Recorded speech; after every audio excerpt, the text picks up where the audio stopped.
Channels লাইভে আপনাদের স্বাগত জানাচ্ছি। আমি আপনাকে রমজানের শুভেচ্ছা সবাইকে।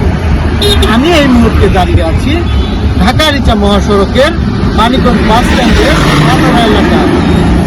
দর্শক, আপনারা জেনে থাকবেন মহাসড়কগুলোতে 3 চাক্কার যানবাহন চলাচল নিষিদ্ধ ঘোষণা করা হয়। কিন্তু এটি কতটুকু মানছে দেখার কিন্তু অনেক বিষয় রয়েছে।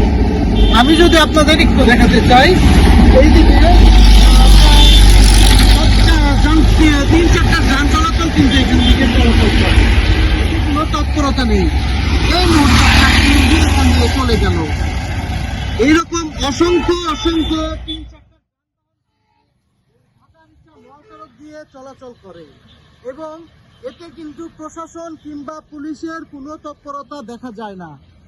বিশেষ করে রাত হলেই এইখানটিতে দেখা মিলে যে অবৈধ লাইসেন্সবিহীন 10 চাকার ড্রাম ট্রাকগুলো মাটি পরিবহন করে।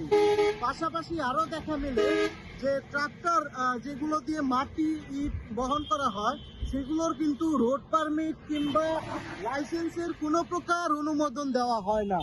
তো আপনাদের যদি একটু আরো জানাই, এখানে কিন্তু অনিয়ন্ত্রিতভাবে রিক্সা, হ্যালো বাইক, সিএনজি সহ নানা যানবাহন চলাচল করে, যার ফলে কিন্তু দুর্ঘটনা প্রতিনিয়ত বেড়েই চলেছে। কিছুদিন পরপরই দেখা মিলে ঢাকা রিচা মহাসড়কের বিভিন্ন স্থানে কিন্তু দুর্ঘটনার ব্যাপক দেখা মেলে। প্রশাসনের এ বিষয়ে উদাসীনতা কিন্তু বেড়েই চলেছে। কিছুদিন আগেও আমরা দেখেছি যে তারা ফেসবুক সহ নানা সামাজিক মাধ্যমে